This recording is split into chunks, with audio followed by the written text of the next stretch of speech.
კერძო სკოლა ლიცეუმი კვირიკე. სკოლაში სწავლება მიმდინარეობს თანამედროვე აპრობირებული მეთოდით. ეროვნული სასწავლო გეგმით გათვალისწინებული საგნების გარდა მოსწავლეები დამატებით სწავლობენ ორ უცხო ენას, ინგლისურს და რუსულს, საინფორმაციო ტექნოლოგიებს, მხატვრულ შემოქმედებას, ქართულ ცეკვას, ხალხურ სიმღერებსა და საგალობლებს, ჭადრაკს, მეტყველებას. პირველიდან მეექვსე კლასის ჩათვლით მოსწავლეები უზრუნველყოფილნი არიან ორჯერადი კვებით. სასწავლო პროცესის დასრულების შემდეგ მოსწავლეები პედაგოგის მეთვალყურეობით ამზადებენ დავალებებს. მისამართი: ალექსანდრე ყაზბეგის 47. დამატებითი ინფორმაციისთვის დაარეკეთ ნომერზე 551 63 30 00. სკოლა ლიცეუმი კვირიკე. მომავლის საქართველოსთვის. მოგესალმებით. ეს არის გადაცემა წარმატების ფორმულა. იყო წარმატებული საკმაოდ ძნელად მისაღწევია. წარმატების მისაღწევად საჭიროა დაუღალავი შრომა, შინაგანი ინტელექტი და იღბალი, რომელიც ალბათ ნებისმიერ წარმატებულ ადამიანს დევს თავს. თან დღევანდელი ჩვენი გადაცემის სტუმარია ყველასათვის საყვარელი ტელეწამყვანი სალომე გოგიაშვილი. ჩვენ მასთან ერთად შევეცდებით გავიგოთ თუ რა არის საჭირო წარმატების მისაღწევად, როგორია ცნობილი ადამიანის ცხოვრება და რისი დათმობა ამისთვის საჭირო. მოგესალმებით. ძალიან დიდი მადლობა მობრძანებისთვის და მაინტერესებს როგორი იყო ალბათ ყველაფერი ბავშვობიდან დაიწყო. როგორი ბავშვი იყავით, რატომ აირჩიეთ ეს პროფესია და რა როლს თამაშობს თქვენ ცხოვრებაში ტელევიზია? პირველ რიგში მადლობა მოწვევისთვის. რაც შეეხება კითხვას, ბავშვობიდან დაიწყო თქო ვერ ვიტყვი, იმიტომ რომ ჩემი პრინციპში ბავშვობის ესეთი ოცნება იყო, რომ გამხდარიყავი მსახიობი. ძალიან მინდოდა, მაგრამ გარკვეული მიზეზების გამო მე უარი ვთქვი ამ პროფესიაზე და ყოველთვის ვცდილობდი მომეძებნა ალტერნატივა, ანუ ისეთი პროფესია, რომელიც დაკავშირებული იქნებოდა ვთქვათ კამერასთან, იგივე ალბათ ჟურნალისტიკაშიც არის რაღაცა სამსახიობო ნიჭი საჭირო, იმიტომ რომ გარკვეულწილად გიწევს რაღაც გადაცემებში თამაში, ისეთი როგორც შეიძლება არ იყო რეალურად, მაგრამ მოითხოვდეს ფორმატი. და აი ბევრი ფიქრის შემდეგ მივხვდი რომ დაახლოებით მსგავსი პროფესია იყო ჟურნალისტიკა. და აქედან გამომდინარე გადავწყვიტე რომ ჩამებარებინა ჟურნალისტიკაზე ავირჩიე საერთაშორისო ჟურნალისტიკის ფაკულტეტი, რომელზედაც მოვხვდი, დავამთავრე და შემდეგ უკვე გავხდი ჟურნალისტი. როგორი ბავშვობა გქონდათ? ბავშვობა მქონდა ძალიან კარგი. ანუ ხშირად არის ხოლმე ცნობილი მსახიობების და არა მარტო მსახიობის მომღერლების ცხოვრებას რო ვეცნობით ხოლმე უცხოელი ესეთი წარმატებული ადამიანების ცხოვრებას, იქ არის ხოლმე რომ საშინელი ბავშვობა ქონდათ, რაღაც სიღატაკეში გაზრდილები და აი ამის ფონზე ეს რაღაცა ჟილკა ქონდათ და შემდეგ უკვე გახდნენ ესეთი ცნობილი პიროვნებები. ჩემ ცხოვრებაში ეგეთი არ ყოფილა ნამდვილად. ღმერთს ამისთვის მადლობა. ჩვეულებრივი სტანდარტული ბავშვობა მქონდა, როგორც უმეტეს ბავშვებს და ადამიანებს. ესეთი არაფერი ვსწავლობდი სკოლაში, მყავდნენ მასწავლებლები კიდევ სკოლის გარდა. დიდად თქვენ გეუბნებით, ახლა დიდად არ მიყვარდა სწავლა. მაგრამ და არ გამოვირჩეოდი ხა ამას არ დავმალავ, არ გამოვირჩეოდი სწავლის კუთხით, რომ თქვათ ვიყავი არაჩვეულებრივი მოწაფე, არ იყო ეგრე, თუმცა მე მყავს დღემდე სკოლიდან მოყოლებული მეგობრები, რომლებიც არაჩვეულებრივად სწავლობდნენ და რაღაცა აი სულ ყოველთვის უნდათ რომ გამორჩეულები ყოფილიყვნენ. მე ეს არ მქონდა სამწუხაროდ. მე მეგობრებდი ძირითადად ბიჭებთან, ცუდად ვიქცეოდი სკოლაში კი.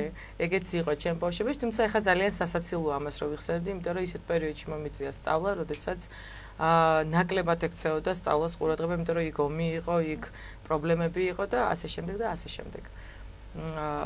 და ესეთი სტანდარტული ეზოში მყავდა ძალიან ბევრი მეგობარი, მთელი ჩემი დღის რაღაც უმეტესი მონაკვეთი ეჭირა, თქვა და ეკავა ბავშვებთან ურთიერთობას, მეგობრებთან.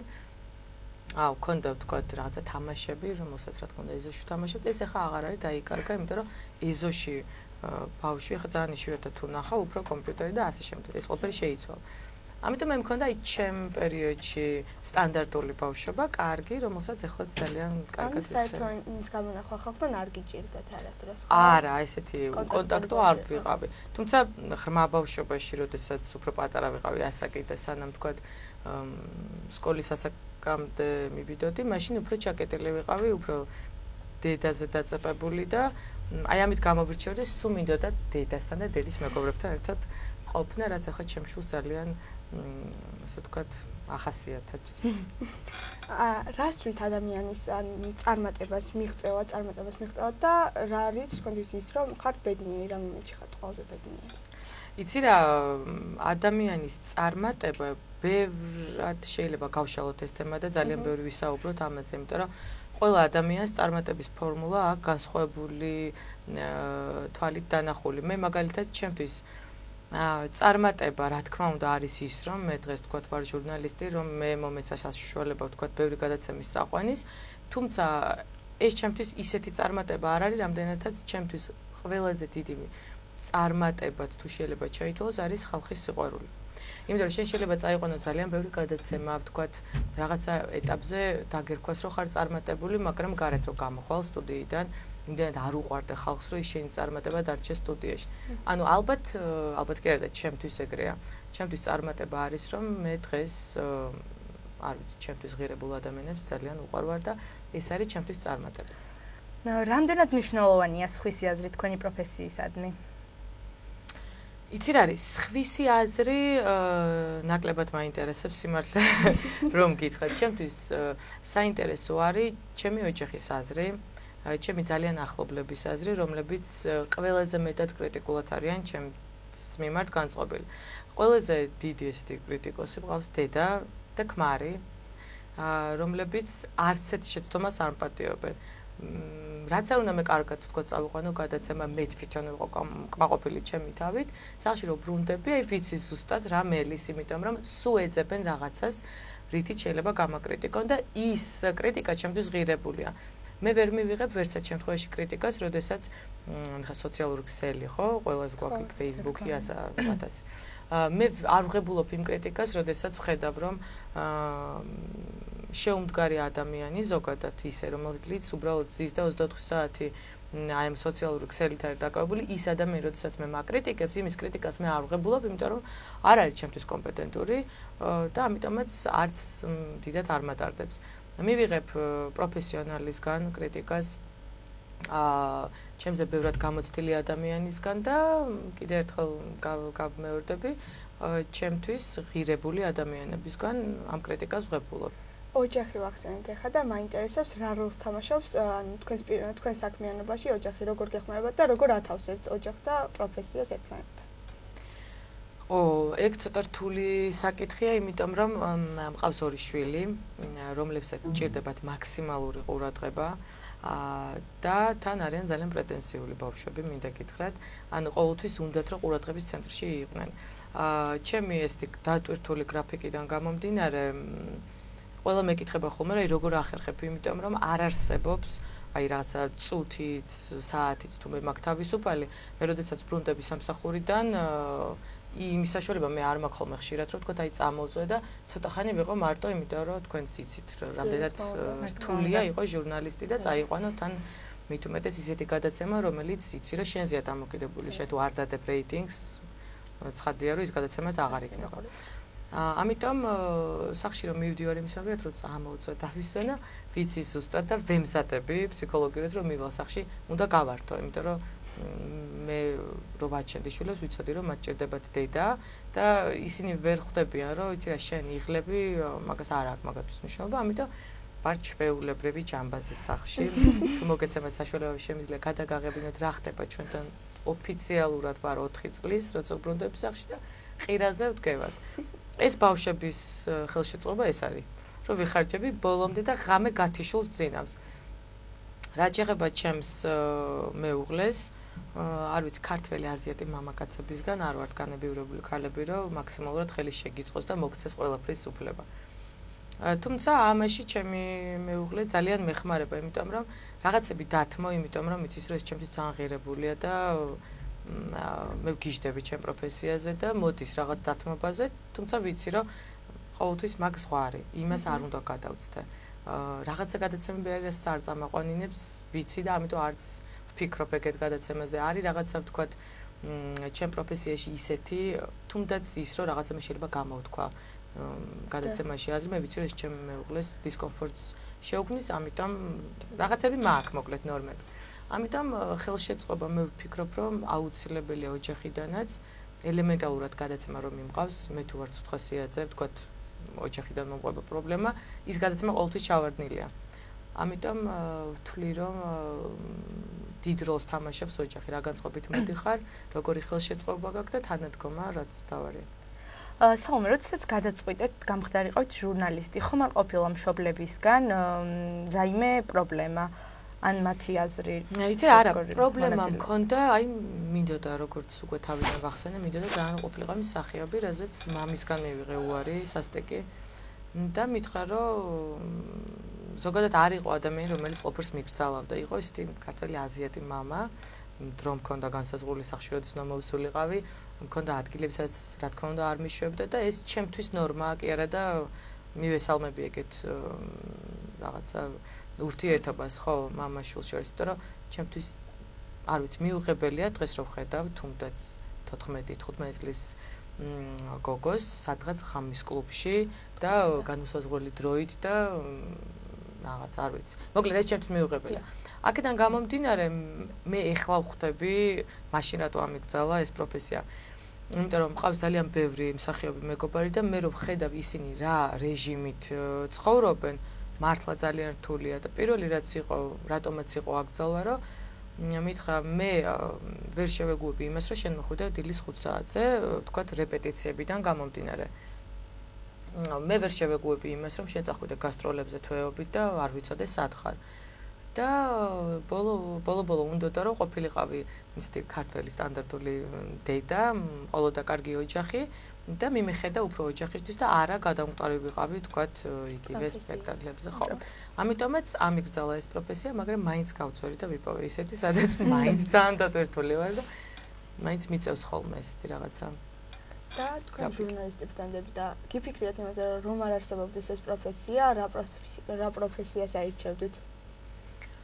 რა პროფესიას ავირჩევდი? საინტერესო კითხვაა. ძალიან მინდოდა რომ ყოფილიყავი ექიმი. მაგრამ სისხლთან მიმართებაში ძალიან ცუდად ვარ და ამიტომ ეს პროფესია თავიდანვე გამოირიცხა. ანუ ბავშვობაში ხო გვინდა ხოლმე ზოგს მეხანძრეობა უნდა, ზოგს ხო რა ვიცი, მე მინდოდა ექიმი. აი ეს ფორმა, ნემს ძალიან მომწონდა. რეალურად, როდესაც წავაწყდი ამ პრობლემას ნემსის და ადამიანებთან ურთიერთობის, მივხვდი რომ ეს პროფესია ძალიან შორს არის ჩემგან. ალბათ ვიქნებოდი არ ვიცი, ანიმატორი. არ ვიცი, აი არ მართლა იმდენად მინდოდა ყოველთვის და ვიცი ზუსტად რა მინდა. ამიტომ ალბათ არც მქონია ამაზე ფიქრი, ზუსტად ვიცოდი რომ მინდოდა რაღაცა საზოგადოებასთან ურთიერთობა და შეიძლება ყოფილიყავი საზოგადოებასთან ურთიერთობის რაღაცა, არ ვიცი, პიარი, ან არ ვიცი. ანუ რა არის თქვენი ცხოვრებისეული კრედო? კერძო სკოლა ლიცეუმი კვირიკე. სკოლაში სწავლება მიმდინარეობს თანამედროვე აპრობირებული მეთოდით. ეროვნული სასწავლო გეგმით გათვალისწინებული საგნების გარდა მოსწავლეები დამატებით სწავლობენ ორუცხო ენას, ინგლისურს და რუსულს, საინფორმაციო ტექნოლოგიებს, მხატვრულ შემოქმედებას, ქართულ ცეკვას, ხალხურ სიმღერებსა და საგალობლებს, ჭადრაკს, მეტყველებას. პირველიდან მე-6 კლასის ჩათვლით მოსწავლეები უზრუნველყოფილნი არიან ორჯერადი კვებით. სასწავლო პროცესის დასრულების შემდეგ მოსწავლეები პედაგოგის მეთვალყურეობით ამზადებენ დავალებებს.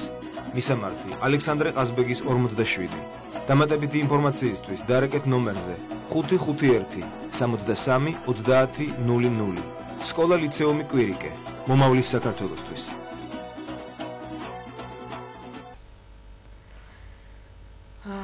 კრედო რა არის? არ ვიცი, რთული კითხვა შეიძლება ესე ითქვას, თქვენთვის რა არის? ჩემთვის რავი, პრობლემა. ალბათ ძირფას მის ოჯახი ყველაზე ძირფასი.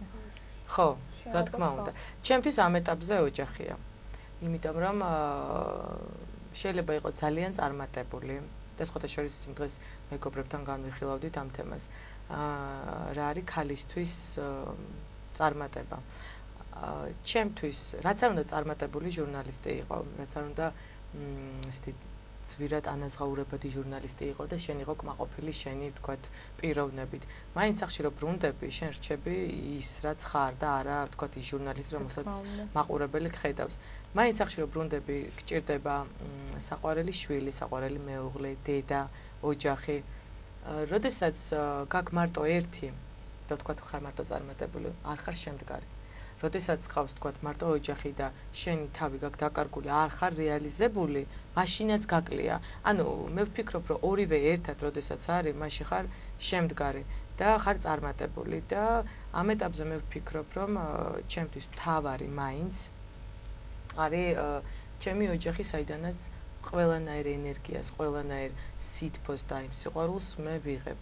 რომ არ მყავდეს ჩემი ოჯახი, ნამდვილად დღეს არაფერი არ ვიქნებოდა. და ბოლოს საომე თქვენ ხართ ძალიან წარმატებული ადამიანი და ცოტა ხმამაღალი ნათქვამი. და რა არის თქვენი წარმატების ფორმულა? გაგვანდეთ. წარმატების ფორმულა მადლობთ კომპლიმენტისთვის, თუმცა მე არ ვთვლი, რომ ძალიან წარმატებული ვარ. წარმატების ფორმულა არის ადამიანის სურვილი და მიზანდასახულობა. იმიტომ რომ მართლა არასდროს არავინ არ მყოლია, ვისაც თქვათ ვიზეთ შემიძლია ვთქვა, რომ აი ამ ადამიანმა მე სადღაც მიმიყვანა და გამქაჩა და ყველაფერი ჩადო ჩემში და დღეს მე თქვათ რაღაცა შევძელი. მე ვიყავ ჩვეულებრივი გოგო, რომელსაც დიდი სურვილი ჰქონდა, რომ რაღაცისთვის მიეღწია. აი ეს სურვილი როცა გამოძრავებს და როდესაც ძალიან გინდა რომ რაღაცას მიაღწიო, შენ ყოველთვის ამას აღწევ. მე ზუსტად ვერ გეტყვით ახლა და ვერ ჩამოგითვლით რეები მაქვს გაკეთებული. უბრალოდ აი ეს სურვილი მომოძრავებდა, მინდოდა რომ რაღაცა შემექმნა ცხოვრებაში და დღემდე ესევა. მიუხედავად იმისა, რომ თქვათ მე მაქვს გადაცემა დღეს და თქვათ შემიძლია ამით დავჯერდე, მე არასდროს არ ვჩერდები. დღესაც მე რაღაცებს ვაკეთებ და მინდა რომ სულ წინ და წინ წავიდე და არ გავჩერდე და რაღაცებს კიდევ მივახციო. ამიტომ კიდევ ერთხელ ვამბობ, რომ ეს არის ადამიანის სურვილი. და ბოლოს მოგვიყევით რაიმე თქვენს მომავალ გეგმებზე, რაზე ოცნებობთ და გაქვთ თუ არა მიზანი, რომლისთვისაც ყველაფერს დათმობთ? მიზანი მაქვს კი, ძალიან მინდა რომ ჩემი ორივე შვილი იყვნენ ძალიან წარმატებულები, კარგი ადამიანები დადგნენ და მინდა რომ ყველაფერს დავთმობ ერთადერთი აი ამ ორი ადამიანის გამო. ყველაფერს დავთმობ კი არა, ყველაფერზე შეიძლება წავიდე, არა, ყველაფერზე ვერ წავალ, ვიტყუები. ნუ მაქსიმალურად ჩემი თავის გამო რაზეც ვერ წავალ, იმას ბავშვების გამო წავალ. და ჩემი მიზანი არის ამ ეტაპზე, რომ იმდენად მინდა რომ ჩემი შვილი გამოვიდეს ფეხბურთელი, რომ უბრალოდ სრულიად ჩემი სამეგობრო მყავს ამით აკლებული, იმიტომ რომ აი ეხლა უკვე 4 წლის არის და ვემზადებით ძალიან, რომ ოღონდ ის არ მაკმაყოფილებს რომ რაღაცა საქართველოს მასშტაბით, ისეთი ვარსკვლავი, ხო. და ბავშვი იმდენად ჩაუდა ეს თავში, რომ უკვე გონია რომ ფეხბურთელია, ძალიან მაგარი, ბურთს რო ვაძლევ, არ აინტერესებს არც ბურთი, არაფერი, უბრალოდ დაჯერებული აქვს რომ არის უკვე ჩემპიონი. აი ამისთვის მივისწრაფით ძალიან. რაც შეეხება ახლა თქვათ ჩემ მეორე შვილს, გოგოს ის ძალიან დინჯეს, სულ არ მგავს მე, ძალიან ჭკვიანია, ძალიან თავის ასაკისთვის განათლებული და სულ მიკვირს რომ უყურებთ, რომ მე კითხებიან რომ ვის გავს, ვიბრალებ ძალიან რომ მე ხომ მახსოვს ჩემი თავი ამის ეფექტში. და მომავალ გეგმებს რაც შეეხება, ეს ხო გეგმაში შედის. და კიდევ პროფესიული თვალსაზრისით და კუთხით ვაკეთებ ახალ გადაცემას, რომელსაც წავიყვან ჩემ ძალიან ახლო მეგობართან ერთად, თუმცა სახელს და გვარს ჯერ არ დავასახელებ, იმიტომ რომ როდესაც წინასწარ ვამბობ, მე არასდროს არაფერი არ გამოვდის. თუმცა ეს ადამიანი თქვენს გეყოლებათ ალბათ მალე სტუმრად. ვაკეთებ ამ ადამიანთან ერთად ძალიან საინტერესო გადაცემას. ეს გადაცემა იქნება ყველა ასაკის ადამიანზე გათვალისწინებული, ვთქვათ, ეს გადაცემა რო დაიწყება, ბავშვები არ იტყვიან, რომ ნუ აი რა არის ისე იგივე და არ გადართავენ, მე დარწმუნებული ვარ. აგრეთვე შემიძლია ვთქვათ, ისეთი დასრულ ადამიანზეც და ანუ მინდა რომ ყველა სეგმენტზე გავთვალოთ ეს გადაცემა. ძალიან საინტერესო იქნება. შემეცნებით გასართობი იქნება და აი ამაზე მიდის ახლა მოლაპარაკება და მე იმედი მაქვს რომ წარმატებით დამთავრდება ეს მოლაპარაკება და მალე წარმატებისთვის ძალიან დიდი მადლობა. ძალიან დიდი მადლობა თქვენ მობრძანებისთვის. თქვენ მოწვევისთვის. იმედს ვიტოვებთ რომ კიდე ხშირად ვესტუმრები ჩვენ ტელევიზიაში. ეს იყო გადაცემა წარმატების ფორმულა. ჩვენ მისი წამყვანები ვართ მარიამ ხარაძე და სოფიელი ნიკაბაძე. დიდი მადლობა ყურადღებისთვის. მომავალ შეხვედრამდე. მომავალ შეხვედრამდე. კერძო სკოლა ლიცეუმი კვირიკე. სკოლაში სწავლება მიმდინარეობს თანამედროვე აპრობირებული მეთოდით. ეროვნული სასწავლო გეგმით გათვალისწინებული საგნების გარდა მოსწავლეები დამატებით სწავლობენ ორ უცხო ენას, ინგლისურს და რუსულს, საინფორმაციო ტექნოლოგიებს, მხატვრულ შემოქმედებას, ქართულ ცეკვას, ხალხურ სიმღერებსა და საგალობლებს, ჭადრაკს, მეტყველებას. პირველიდან მე-6 კლასის ჩათვლით მოსწავლეები უზრუნველყოფილნი არიან ორჯერადი კვებით. სასწავლო პროცესის დასრულების შემდეგ მოსწავლეები პედაგოგის მეთვალყურეობით ამზადებენ დავალებებს. მისამართი: ალექსანდრე ყაზბეგის 47. დამატებითი ინფორმაციისთვის დაარეკეთ ნომერზე 551 63 30 00. სკოლა ლიცეუმი კვირიკე. მომავლის საქართველოსთვის.